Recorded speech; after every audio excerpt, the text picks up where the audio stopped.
So ಇದನ್ನು ಯಾಕಂದರೆ ಇಲ್ಲಿಂದ ಸ್ಪೀಡಾಗಿ ಬರ್ತಾರಲ್ಲ, ಇನ್ನು ಏನು ಗುರು ರಿಸ್ಕು. ಗೈಸ್ ಸ್ಟೇಜಿಗೆ ಒಂದು ಆರ್ಡರ್ ಇತ್ತು, ಸೊ ಇದು ಹಾಸ್ಪಿಟಲ್ ಒಂದು ಗೊತ್ತಾಯಿತು ಗೈಸ್. ಅಲ್ಲಿ ಬ್ಯಾರಿಗೇಟ್ ಬಿದ್ದಿದೆ, ಈ ಕಡೆಯಿಂದ ಆರ್ಡರ್ ಬಂತು.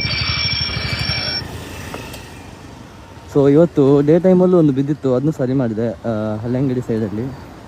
ಸೊ ಇದನ್ನು ಯಾಕಂದರೆ ಇಲ್ಲಿಂದ ಸ್ಪೀಡಾಗಿ ಬರ್ತಾರಲ್ಲ, ಇನ್ನು ಏನು ಗುರು ರಿಸ್ಕು. ಅಕ್ಕಪಕ್ಕದಲ್ಲೆಲ್ಲ ಹೋಗ್ತಾ ಇರ್ತಾರೆ.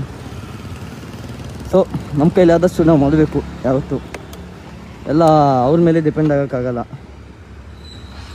ಸೊ ಡೇ ಟೈಮಲ್ಲಿ ಮುಲ್ಕಿ ಸೈಡಲ್ಲೂ ಬರುವಾಗೂ ಒಂದು ಬ್ಯಾರಿಗೇಡ್ ಬಿದ್ದಿತ್ತು, ಸರಿ ಮಾಡಿದ್ದೆ. ಸೊ ಅದೆಲ್ಲ ಆನ್ ಕ್ಯಾಮರಾನೇ ಆಗಬೇಕಂತೇನಿಲ್ಲ. ಸೊ ಜಸ್ಟ್ ಒಂದು ಹೆಲ್ಪ್ ಅಷ್ಟೇ.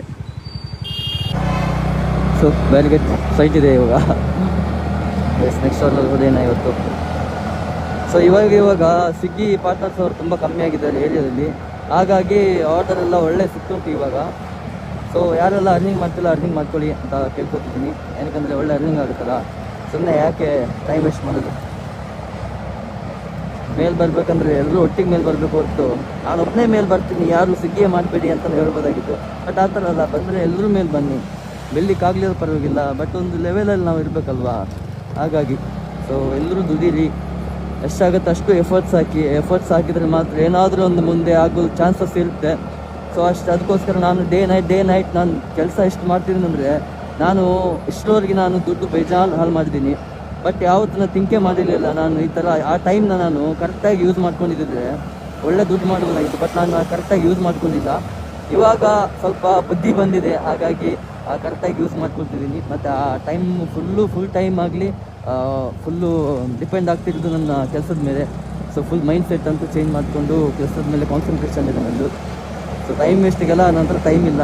ಹಾಗಾಗಿ ಸೊ ಬ್ಯುಸಿ ಆಗಿರ್ಬೇಕು ನಾವು. ಬ್ಯುಸಿ ಆದಷ್ಟು ನಮ್ಮ ಮೈಂಡು ಕರೆಕ್ಟಾಗಿ ಕಾನ್ಸಂಟ್ರೇಷನ್ ಆಗುತ್ತೆ.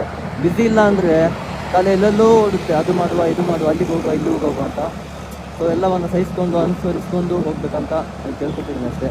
ಸೊ ಎಲ್ಲರೂ ಅವರವರ ಎಫರ್ಟ್ಸನ್ನು ಯಾವತ್ತೂ ಮರಿಬೇಡಿ, ಹಾಕ್ತಾಯಿರಿ.